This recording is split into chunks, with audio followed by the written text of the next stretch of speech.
Para poder acercarnos a la democracia, como hemos señalado, pues tenemos que tener una mirada compleja, ¿no? Integrantes de este equipo como Daniel Innerarity, pues está trabajando precisamente en esa línea, y autores como Pedro Ibarra ya en su momento pues publicaron obras que van en esta línea de una visión compleja de la democracia, ¿no? En concreto, Pedro nos propone un acercamiento a la democracia que se entiende a partir de 5 esferas que se complementan entre sí, a veces chocan, pero que son condición sine qua non para una profundización democrática y también son una posibilidad de profundización democrática. En concreto, esas 5 esferas son la esfera de la democracia representativa, la esfera de la democracia comunicativa, la esfera de la movilización ciudadana, la esfera de la gobernanza y, finalmente, la esfera de la participación ciudadana. Si nos acercamos a la primera esfera, la esfera representativa, lógicamente, pues no hay democracia si no hay una representación que normalmente se suele asociar pues a la participación electoral, ¿no? Ahora bien, convendría subrayar que en estos momentos, aunque la democracia representativa está institucionalizada, eso no significa que no esté sometida pues, a una creciente deslegitimación, ¿no? La segunda esfera, la de la democracia comunicativa, bueno, pues se asienta en que no hay democracia si no hay una pluralidad y libertad de fuentes comunicativas. Esto tiene que ver pues, con los medios de comunicación, pero también en estos tiempos tiene que ver con las redes sociales, ¿no? Y aquí, pues nuevamente también tenemos que tener en cuenta que esta democracia comunicativa se está viendo sometida también a una serie de erosiones provocadas, por ejemplo, pues por las lógicas de la posverdad o también por las nuevas formas de establecer comunicaciones muy individualizadas, muy rápidas, vertiginosas a través de las redes sociales. La tercera esfera de la democracia es la de la movilización ciudadana. No podemos entender la transición en Euskadi o en España sin la movilización, pero tampoco, por ejemplo, podemos obviar, ¿no?, el papel que están jugando en algunos momentos, ¿no?, actores como Rebelión Científica, que ante la problemática del cambio climático pues está planteando propuestas de movilización articuladas sobre la base, en este caso, de la desobediencia civil. Y aquí siempre convendría recordar pues, a un gran filósofo como es Habermas, que decía que la desobediencia civil debe ser castigada, pero que la forma en la que se castigue la desobediencia civil es el indicador de la calidad de la democracia, ¿no?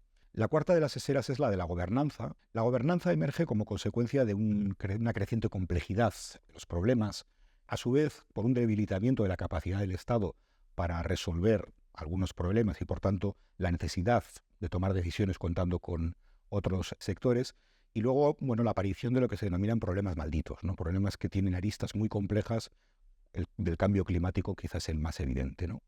En el despliegue de la esfera de la gobernanza se observa pues, una traslación de formas más elitistas de acercarnos a esta gobernanza, fundamentalmente vinculadas pues, a las interacciones entre grupos de interés y grupos de presión con los gobiernos, pero paulatinamente se va observando un despliegue hacia formas de gobernanza que se asientan más en el expertise, en el conocimiento, y esto nos lleva a las policy networks. Se va dando una traslación de fórmulas más exclusivas y elitistas hacia fórmulas más abiertas y horizontales, ¿no? Y finalmente, después de haber analizado estas 4 esferas, nos quedaría la esfera de la participación ciudadana, ¿no? Como en las anteriores, si falla la participación, falla la democracia. Lo interesante en este punto es que si las anteriores esferas tienen en ocasiones dificultades de conexión, tienen tensiones entre unas y otras, la participación ciudadana lo que puede servir es de conector de las diferentes esferas. Y eso es fácil verlo. Por ejemplo, mini públicos como los que se han desarrollado a través de las asambleas ciudadanas de Guipúzcoa, impulsadas por Aranzazú, lo que permiten es, a través de la participación, fortalecer la democracia comunicativa. Se basa en estas lógicas de una comunicación horizontal, basada en argumentaciones razonadas y razonables, ¿no? A su vez, por ejemplo, la participación ciudadana a través de los presupuestos participativos puede mejorar la democracia representativa, porque en última instancia el punto final de los presupuestos participativos es la implementación de políticas públicas. A su vez, la participación ciudadana permite aterrizar a lo local la gobernanza, ¿no? Y una expresión de esa gobernanza colaborativa podrían ser también los planes de desarrollo comunitario que se pueden implementar en diferentes barrios, ¿no? Y finalmente, vinculándolo con la esfera de la movilización, la participación ciudadana también puede y debe contemplar el agonismo, ¿no? La lógica agonística, que es una lógica, digamos, que cuestiona el orden, siempre en estas argumentaciones que vamos a desarrollar para mejorarlo en clave democrática, ¿no? En definitiva, esto nos lleva a preguntarnos cuál es la clave de la participación. Y la clave de la participación está asentada en dos dimensiones. Una, el reparto del poder. Dos, la articulación comunitaria. Si entendemos que hablar de participación significa hablar de participación en el reparto del poder, lo primero que tenemos que entender es qué es la política y cómo la situamos. Todo proceso de participación requiere procesos de politización. Hay parte de la población que ante problemáticas que tiene a lo largo de su vida puede tener recursos económicos, puede tener redes sociales, puede tener posiciones de poder que les permitan hacer frente a esos problemas. Pero eso es una minoría de la población y en una perspectiva democrática tenemos que atender al conjunto de la población. De tal forma que es necesaria una solución para aquellas personas que no tienen posibilidades privadas para resolver problemas cuyas raíces son públicas. Así pues, la politización supone transitar desde una visión particular, individual de los problemas, para considerarla de forma pública a partir de la interpretación de que esos problemas solo se pueden resolver si entre todos y todas somos capaces de encontrar soluciones colectivas que generen normas de obligado cumplimiento. A su vez, hemos dicho que la otra cara de la participación es la articulación comunitaria. Participación significa participación en el reparto del poder, pero a su vez, este reparto del poder no tiene que estar orientado en forma individual, sino que tiene que estar orientado también de forma pública. ¿Pero qué sucede? Sucede que estamos en un contexto neoliberal que está acrecentando impulsos individualistas y a su vez está rompiendo las redes comunitarias. Desde esa perspectiva, los procesos participativos lo que deben buscar es tratar de tejer comunidad, de tal forma que pasemos del tránsito del qué hay de lo mío en las dinámicas participativas a la construcción del qué hay de lo nuestro.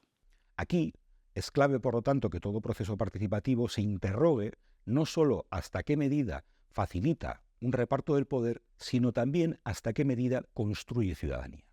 Hay una obra muy interesante de Klinenberg que tiene un título que es Palacios del Pueblo, ¿no?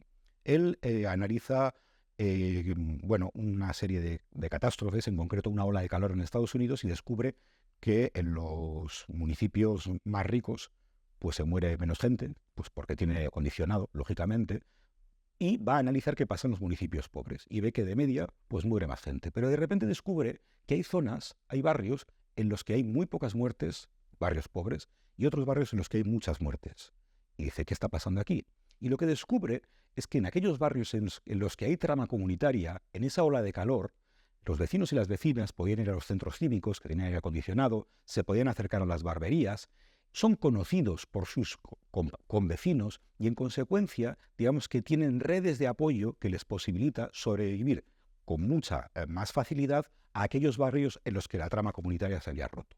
Por eso es importante recuperar la trama comunitaria y desde esa perspectiva, de la misma forma que las infraestructuras urbanas no se hacen por arte de magia, sino que requieren recursos, liderazgo político y financiación, las infraestructuras comunitarias, la trama comunitaria requiere también liderazgo, impulso político y financiación. Es normal que muchas instituciones, y cuando hablo de instituciones hablo de movimientos sociales, pero también de gobiernos, tengan como fuente originaria del impulso de la participación el legitimarse. Y eso es absolutamente importante e imprescindible en estos tiempos que, como hemos visto, pues la democracia está sostenida a muchas erosiones, ¿no? Las instituciones gubernamentales, las instituciones sociales necesitan legitimación y los procesos de participación, en última instancia, si están bien desarrollados, les legitiman, ¿no? A su vez, hay otra motivación que es el de la eficacia. Se considera que los procesos participativos nos pueden llevar a soluciones más eficaces. Y eso es cierto. Son más eficaces los actores sociales cuando impulsan procesos participativos y detectan necesidades no solo desde sus perspectivas, sino desde perspectivas abiertas, que son las de la comunidad, y también son más eficaces las instituciones y el cuerpo técnico, como hemos visto, cuando tienen opiniones que les permiten avanzar a la hora de afinar las políticas públicas, ¿no?